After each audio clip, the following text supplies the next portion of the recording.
Taya's my wife and Alicia's my girlfriend. And vice versa. Alicia's my wife and Taya's my girlfriend. We're only dating within ourselves and married within ourselves. We don't have any outside partners. Like everybody else, right? On the new TLC series Polyfamily, Alysia, Tyler, Taya, and Sean are taking viewers into their lives as a polyamorous quad. Alysia and Tyler have been married for 11 years, and Taya and Sean for 6, and they've since joined together as a family under one roof. The main difference between a polyamorous quad like us and swinging is that our relationship is more than just physical. We are a family. We raise children together, we have bills together, we have a home together. We're not just doing the sexy time, so to speak. As Alysia explained, the relationship structure is less common, but a great fit for them. A close quad like ours is extremely rare. What are the chances that I'm gonna love Taya's husband and she's gonna love mine? It's a lot of relationships to manage, and we all have to be able to get along.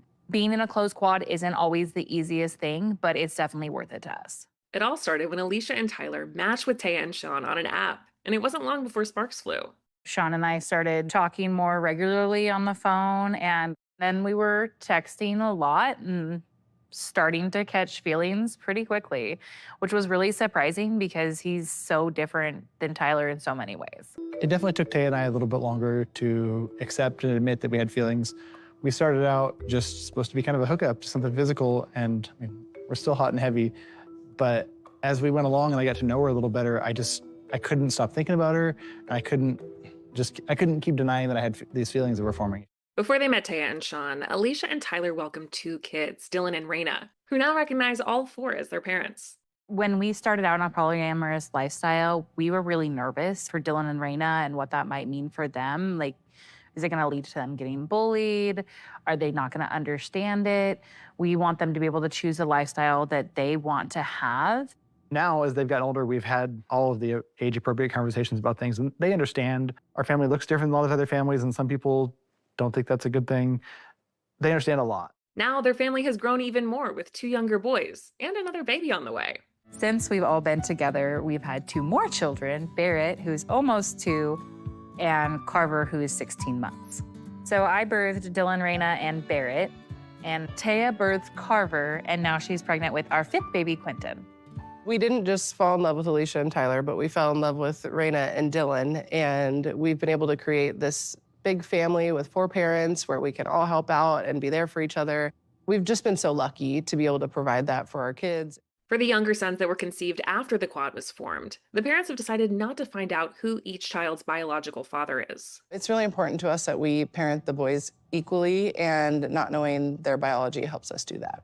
It seemed like a weird concept at first to not know who the father is, but when you're having 2 intimate relationships simultaneously, it doesn't really matter who the father is. Yeah, I mean, biology really is only important if you're trying to get something for child support or if there's a medical issue. Yeah, what would be important is that if the boys grew up and they wanted to know their genetics for whatever reason, then we'll totally take that journey with them.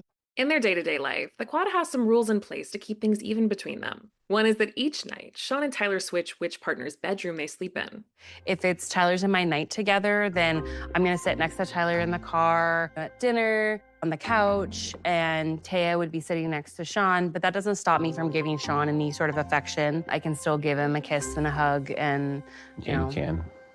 Huh? Yeah, you can. And then the next night, when we switch, that's the day that I'll sit next to Sean on the couch. But I can still hug and kiss Tyler, too. Yeah, you can.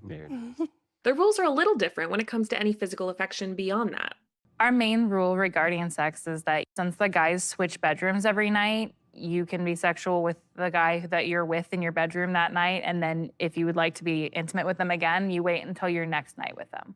Alysia has also set her own boundaries around how much she wants to know about Tyler's intimacy with Taya, since in the past she's played the comparison game.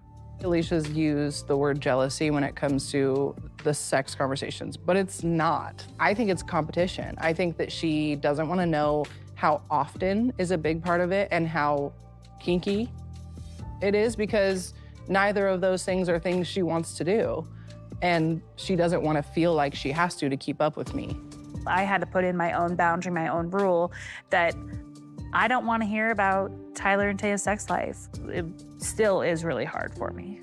Taya and Tyler's love language is definitely physical touch, while Sean and Alicia's seems more like acts of service. Sean is so similar to me, but he's just so contrasting to Tyler.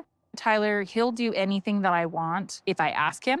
Sean, on the other hand, is the exact opposite. And so he'll do something for me before I even know that I wanted it to be done. It kind of just blew my mind because I just wasn't used to that type of relationship dynamic. Taya also appreciates the differences between Tyler and Sean. Tyler very much wears his emotions on his face, and Sean is, they're opposite in that way. Like, Sean shows his affection through the things that he does and the way that he steps up. Like, he's much more rational, whereas Tyler's like, gets wrapped up in the moment kind of thing. The balance is like, it's necessary. Like, I can't imagine not having that now. Tyler and Sean are pretty different, and they explain that they're not exactly best friends. I think our relationship is we live together, we have mutual partners, and we parent together. But if we weren't in this situation, we probably wouldn't be friends.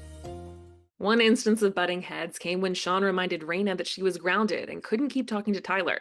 Tyler felt undermined, and they had a tense conversation about it. I could tell her to go back to being grounded, you know, like. No, but you didn't. That's why he said I didn't have a something. chance, man. It's. I should be able to talk to our kid. When we all decided to parent together and we get into an argument and they use the my kids or these are our kids, like, it does hurt. Is that intentional? Is it on purpose? In the moment, I don't know. When we first started out, Dylan and Raina were, I think, 4 and 5. And so I had 5 years of saying my kids, but I didn't realize that could be such a trigger. But what I meant is these are our kids, including me, and I deserve a say in what happens. Sean debriefed about the disagreement with Taya, while Tyler talked to Alysia about it. I don't need to be corrected in the moment of like, no, do it this way. I don't need Sean to like parent me or like Yeah. to stop me from doing things my way. I know how to parent these kids too. Like, if we're supposed to be equals, like, treat me like an equal. If I did that to Sean, he'd be pissed. This is all stuff that we agree on. It's not like you're just making up the rules and doing your own thing. No. I cannot continue to be the bad guy because it sucks. Because he works so much, he comes home, he wants to be fun. But that's not fair to those of us that are doing both. It was just you and I for so long, and it's really freaking hard to transition to let 2 more people have that stake, I guess. The episode ended the next morning when it was time for Taya to give birth to baby Quinton, and everyone was feeling the excitement and the nerves. Taya and I wanted to have kids for a long time. So it doesn't matter to me if I'm any of these kids' biological father. We wanted to raise a family, and that's what we're doing. Oh my gosh, we're here. Now I'm getting nervous. I don't know why. Are you calm? No, Why? because we're about to have a baby.